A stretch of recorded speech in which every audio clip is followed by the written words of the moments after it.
Hey, this is Adam Wolf, physical therapist. Wanted to share with you a strategy that I've been using on myself actually for some plantar fasciitis that I have a little bit of in my left foot. Was looking for a way to sort of create a little bit of a heel cup just to sort of offload the tissue. I have some pain sort of right in around here. If you were to look at one foot versus the other on me, this foot is a little bit more accommodated. I have a little bit of a rear foot varus. I have a tibial torsion. As you can maybe see a little, my bone twists.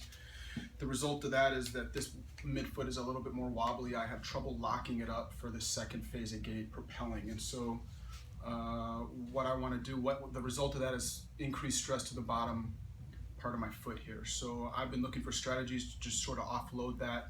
I found some stiff tape that I could do to sort of create a heel cup, just to sort of offload if you get that pain right at the calcaneal insertion. But using some Rocktape, I also was able to come up with some kind of interesting ways. Now, it doesn't necessarily go exactly with what Rocktape says in terms of how we apply the tape.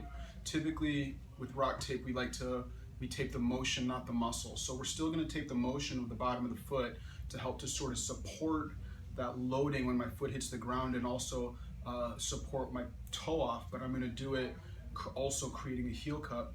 Typically, we like to lengthen tissue in Rocktape and then put the tape straight on, but because the bottom of the foot, we can't lengthen the tape as much, or the tissue as much as we want, I'm going to add some tension in the tape. So what I'm going to do, create my anchor. I'm going to place it right about here on my foot, and what I'm going to do is invert my foot as much as possible, so roll it in as much as I can for this first part. Now I'm going to add a little tension. I'm going to take that tension probably around 50%.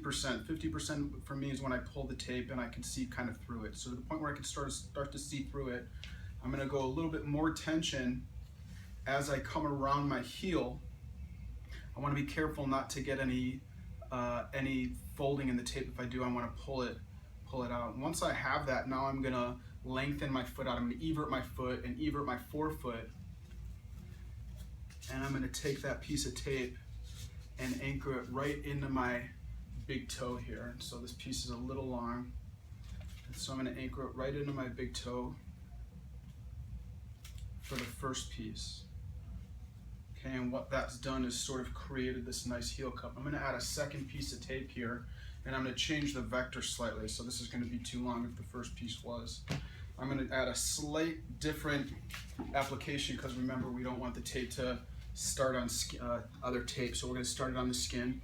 This time I'm going to go a little bit above it.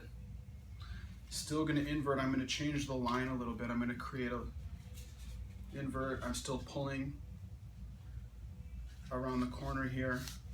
Now for this piece here, when I'm going to lengthen, I'm going to take it a little bit more lateral, still supporting the medial column of my forefoot, and I'm going to wrap this around slightly differently so it ends in the front of my toe here. And I've been playing with this a little bit, and it really works very nicely to sort of create a nice heel cup for me, and also sort of support my foot for that second phase as I'm toeing off. So try it, let me know what you think. It's worked well for me. Hopefully it'll spur some discussion. Thanks.